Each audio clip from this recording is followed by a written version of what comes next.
ഇന്ന് ദേവൻ്റെ സ്കൂളിൽ parents meeting ആണ് കേട്ടോ. അപ്പോൾ എനിക്ക് അങ്ങോട്ട് പോകേണ്ട ഒരു ആവശ്യം ഉണ്ടായിരുന്നു. ഉച്ചയ്ക്ക് 1:30-ക്കാണ് മീറ്റിംഗ് വെച്ചിട്ടുണ്ടായിരുന്നത്. അപ്പോൾ ദേവൻ അവിടെ വീട്ടിലിരിക്കാമെന്ന് പറഞ്ഞിട്ടുണ്ടായിരുന്നു. വേദക്കുട്ടിൻ്റെ കൂടെ പോകുന്നു കേട്ടോ. അപ്പോൾ സനലേട്ടൻ പറഞ്ഞു ഞാൻ അവളെ നിന്നെ അങ്ങോട്ട് ആക്കിയിട്ട് ഇങ്ങോട്ട് തന്നെ തിരിച്ച് കൊണ്ടുവരാമെന്നൊക്കെ പറഞ്ഞിട്ടാണ് ഇവിടുന്ന് ഇറങ്ങി കേട്ടോ. അതുകൊണ്ട് തന്നെ ഞാൻ കാര്യമായിട്ട് അവളെ നല്ല രീതിയിൽ ഒരുക്കിയിട്ടൊന്നും ഉണ്ടായിരുന്നില്ല. വണ്ടിയിൽ നിന്ന് ഇറങ്ങില്ലല്ലോ എന്നാണ് ഞാൻ വിചാരിച്ച്. പക്ഷെ പണി പാളി കേട്ടോ. സനലേട്ടൻ എന്നോട് പറഞ്ഞു വർഷാപ്പിൽ നല്ല തിരക്കാണ്, കയ്യിൽ കുട്ടീനെ ഈ എന്നെ പിടിച്ചോ പറഞ്ഞിട്ട് ഞാൻ അവളെ അവിടെ കയറ്റിയിരുത്തി കേട്ടോ. പിന്നെ കുട്ടിയുടെ സ്വഭാവം എടുക്കൽ തുടങ്ങി. ഞാൻ പിന്നെ കുറച്ച് നേരം അവിടെ ഫ്ലാഗൊക്കെ കൊടുത്തിട്ട് കളിക്കാനിരുത്തി. അത് കഴിഞ്ഞിട്ട് പിന്നെ ഞാൻ കുറേ നേരം ഫോൺ കൊടുക്കേണ്ടി വന്നു കേട്ടോ.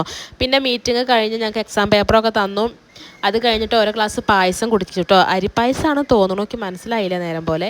അത് കഴിഞ്ഞിട്ട് ഞങ്ങൾ നേരെ വീട്ടിലേക്ക് പോന്നു. ഭയങ്കര വിശപ്പുണ്ടായിരുന്നു കേട്ടോ. ഞാൻ ഉച്ചയ്ക്ക് ചോറൊന്നും കഴിച്ചിട്ടുണ്ട്. അപ്പോൾ വല്ലപ്പുഴ ഒരു അത്യാവശ്യം തരക്കേടില്ലാത്തൊരു ഹോട്ടലാണ് കേട്ടോ, സ്റ്റാർ നൈറ്റ്. അവിടെ ചെന്നിട്ട് 2 ബിരിയാണി വാങ്ങി കൊടുന്നു. എന്നിട്ട് വീട്ടിലെത്തി. വേദക്കുട്ടിക്ക് വേണോ ചോദിച്ചപ്പോൾ ഭയങ്കര കുറച്ച് എരിവുണ്ടായിരുന്നു, അതുകൊണ്ട് അവൾക്ക് വേണ്ട പറഞ്ഞു. അങ്ങനെ ഇതൊന്ന് കഴിച്ച് കഴിഞ്ഞപ്പോഴാണ് ഞങ്ങളുടെ വയറിനും മനസ്സിനും ഒരു ആശ്വാസം.